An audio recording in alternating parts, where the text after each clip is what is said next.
Hi, and welcome to another episode of Abuse Recovery Success, where we help you find the light on the other side of your own darkness.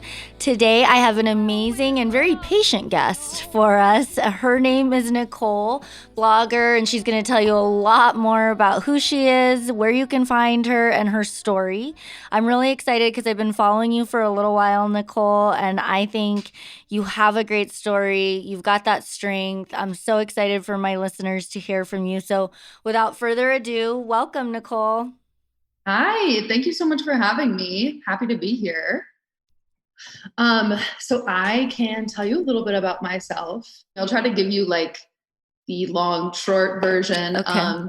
But I'm 24 now, and I started drinking when I was 15. And so I got sober at 22. So I've been sober for 4 years. 2 years. That's kind of my timeline. But when I started at 15, I kind of had like a rough introduction. I ended up like drinking almost a whole bottle of Smirnoff by myself, like just passed out on the floor. Parents had to find me, like with friends that didn't want to get me help, blah, blah, blah. So like that was my intro. I hit it hard, like right away, and didn't end up stopping. And so I had a little break in high school, but not much. And then I went to college. And I went to college where I didn't know anybody. I didn't have a single friend there. I didn't have even an acquaintance or anything, nobody. So my way of trying to find friends was through parties. Mm-hmm. And so I would meet people in class and, try to get invited to things and whatever, because I didn't know anybody. And then quickly I became the friend for people who, if you need a friend to drink with, that was me, because I would always say yes. So very quickly, like that became my role in any social group that I was in. I was like the person who would call and, say there's 7 people in that group. Someone calls me every day. Like it just ended up being a lot. And so I went to school for 5.5 years. And then I was sober for about, I would say the last like year and a half, maybe year and a half. So I spent most of the time drinking, got plenty of underage tickets, that whole deal, lost a lot of friendships. I've been in an on and off relationship for 5 years as well. So I can get more into that too. But yeah, that's kind of the general of my story. I quit drinking. I basically spent 2 years trying to quit. I made the choice that I needed to quit before I was 21. And I actually got a tattoo of that day on my arm before I was 21 saying I was going to quit. Of course, that didn't happen. But I spent 2 years on and off, like every weekend. Okay, I'm not going to do it. Mm-hmm. I'm not going to do it. And then one day it just kind of clicked, and I guess I had enough. But yeah, so that's the general of my story. I don't know if you can see any gaps I might have left out. Yeah, well, let's talk about it. So you did that first night of drinking when you were 15, that crazy bottle of vodka, and your parents had to come save you. Was there a point, and not that this would ever deter anyone, but was there a point in that moment where your parents like had a firm talking to you, or did you grow up around a lot of drinking? Like, tell me more about that. Yeah. So my dad has actually been sober for over 20 years, I think now. But he was an alcoholic before I was born, and then got his shit together once I was born. So I never saw any of it. He's been sober since the day I was born. So we'd never had alcohol in the house. And somehow still I would find it. Like my mom would even tell me, you have an addictive personality. Like, just so you know, if you try these things, like it's not going to be cute for you. Like it's going to be ugly. And I'm like, I know, whatever.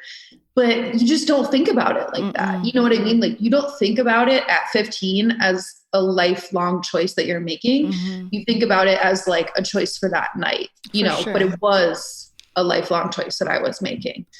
So yeah, my parents tried to be strict. Yeah. But they had very different ways of dealing with me. My mom wanted to like lock me up, take my phone away, like, the typical like super strict way. And then my dad just wanted to let me like, can I swear? Yeah, it's totally fine. Okay. He wanted to let me just like fuck it up on my own, like kind of like yeah. That's the best way I can explain it. Like he just let me screw it up. Yeah. Because he knew that I was not going to listen. Yeah. Now, did he help you? Because one of my questions will be like, what was that turning point? Because I'll be honest with you, Nicole, like in some ways, I'm sure a lot of the listeners and myself envy you because, I didn't get my shit together at that age, I get that a lot. So, I guess like, if you're saying it wasn't like a specific turning point, like maybe this horrific night out where you completely embarrassed yourself or something tragic and bad happened, what was it? Like, and did your dad have anything to do with that? I'm sure he helped you along the way, but what was the specific turning point for you? Yeah. So my dad was always there, in a very like gentle way. He's my best friend still to this day. So he tries to stay a distance and like not pressure me because he knows that's not going to work. But actually I had a night out where I was not with my boyfriend. I was actually with his friends, quote marks, people I probably should not have been with, and ended up being slipped some Molly. Didn't know that was the case, not surprised, and ended up sleeping with that friend. Yeah. Destroyed my life. Yeah. Like never, ever, ever, ever, ever in a million years did I think I would be someone to cheat. I have never cheated outside of that. Never even thought about it. Doesn't cross my mind.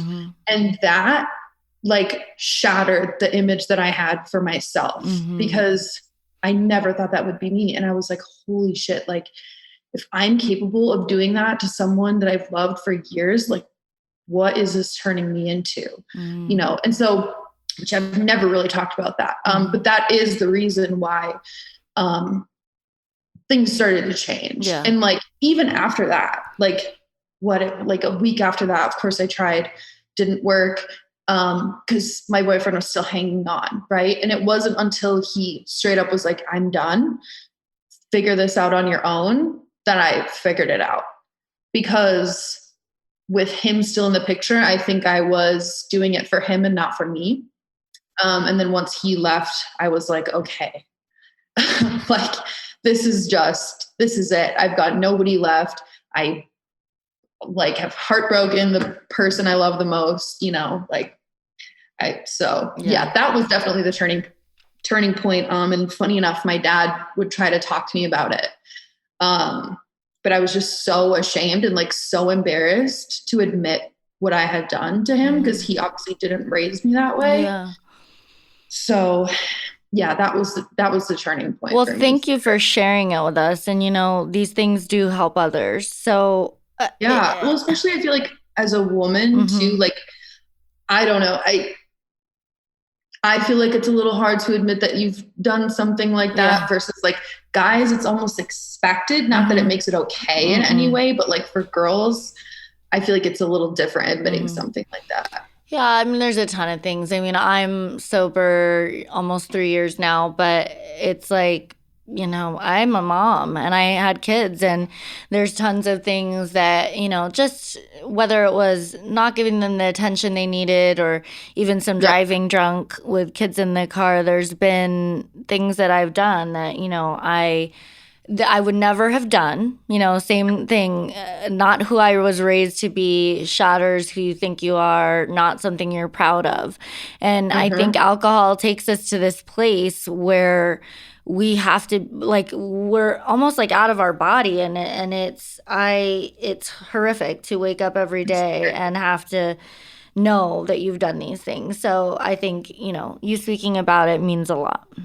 Yeah, my boyfriend actually used to tell me, I love you, but I don't love that person, and I don't know that person. Yeah. Like, when I was drunk, I was like completely different morals, different like language, different, behaviors, different everything. And he would say, I love you, but I don't even know that person. I don't want to date that person, And so obviously him meaning that he loved me sober, but didn't know who I was drunk.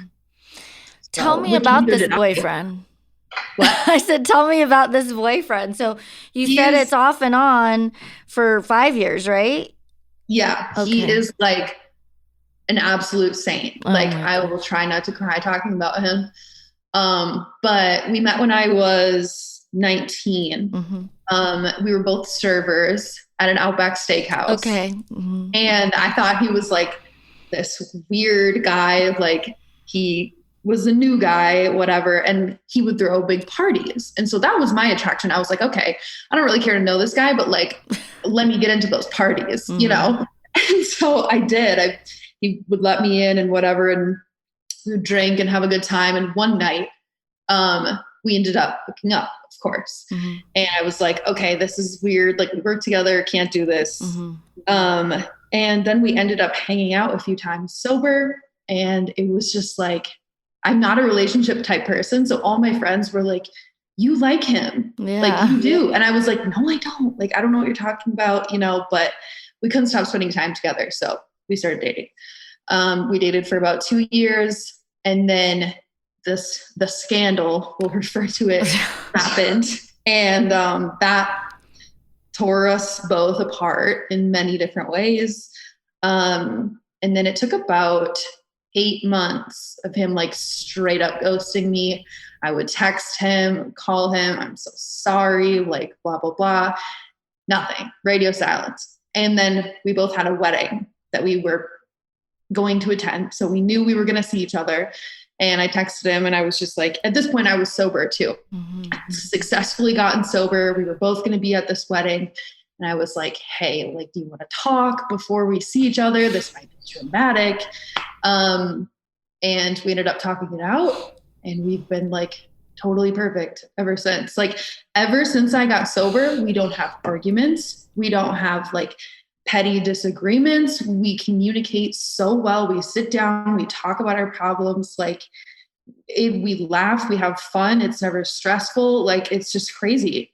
Everything that we loved about what we had before, minus all the bad parts. That's amazing. So just let me ask, does he drink or is he sober? Or yeah. Okay. Which one? So he drinks. Okay. He used to be the same as me, a big drinker. But I could tell it was always different for him in college because he was actually capable of like, if we went out to dinner, and he would have 2 beers and he didn't feel like drinking that night, he could just go home. Versus me, I'm like, okay, well, you're going to go home. Let me call up like any friend I have so I can keep drinking, So he never had it like that. But now he like rarely ever drinks. Like a couple times a year he will. And it's not hard for him, which is awesome. I don't know what I would do if he struggled to not drink. But he doesn't. So I like that. And I think everyone needs to find their own balance and happy place for that. He's super respectful. Because some people have some rules too. Yeah. Some people can't be with anyone that drinks, and some people try it. And sometimes that just brings people back to like it's hard. That hard place. So I'm glad to hear that you guys have found a balance. I do struggle when he's like blackout drunk, which happens like twice a year. But it's hard. Like it's definitely hard for me because it like takes me back to us arguing outside bars, however many years ago, like having those crazy fights. Yeah. But so it's hard, but he is so respectful. Like, he will always ask like, how do you feel about this? Like, I don't have to drink that much tonight if you don't want me to or whatever. Sometimes he won't even ask. He'll just sense that I'm uncomfortable and stop. So it's really good. We have a good balance. That's really good. I'm glad you're in a healthy relationship. Okay, my dear. So let me ask you, we have listeners that might relate to your journey, parts of it. And you know, what you really touched on that really hit home for me was that feeling of shame after your low point and how, you know, broken it left you. So if there's a listener right now in a similar situation, we've got younger listeners, somebody who went to a party, had something bad happen, you know, they're currently trapped in shame both over their addiction or what happened to them. What would you tell them right now? I think one thing that really helped me was like to focus on what you can control. Because in my head, I was thinking of what is everybody thinking of me, right? And you have no control over that. There's nothing you can do about it. So wasting time thinking of what is everyone's perception of me going to be now doesn't help.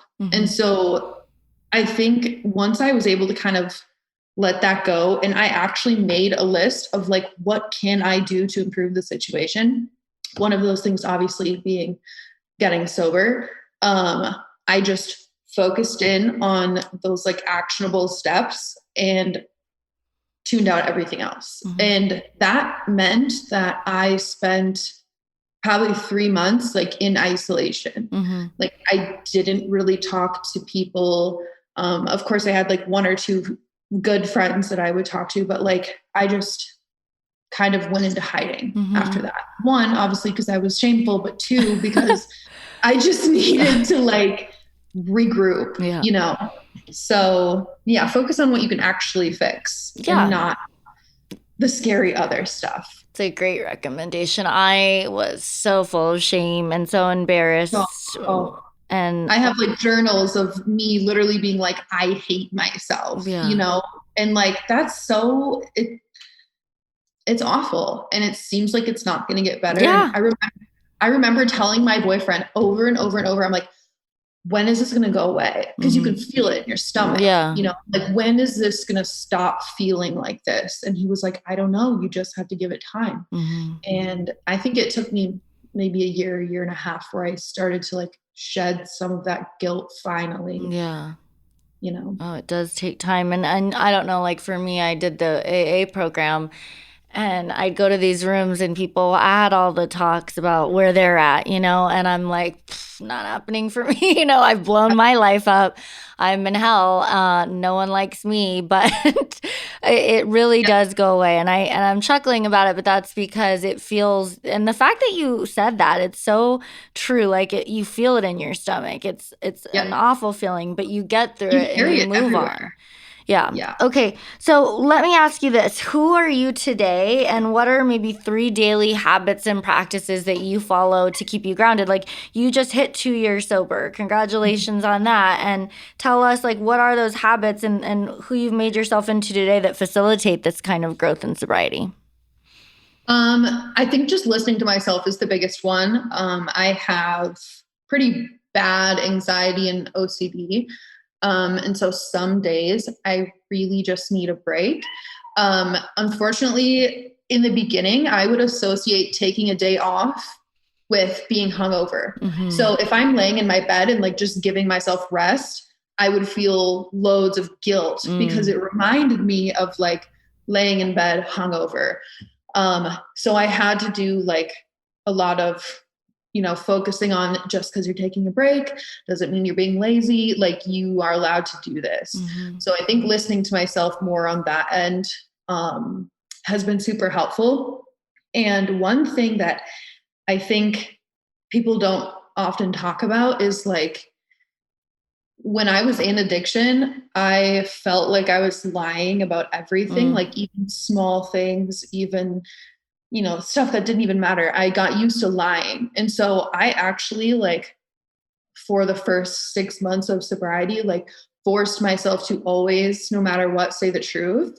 And that made me realize how sketchy I was being about certain things. Cause you just get into a habit of like making things seem like not as bad. You know what I mean? Like you lie to kind of brighten up the situation. So that's another thing I had to really work on because it was ingrained in me to be sneaky.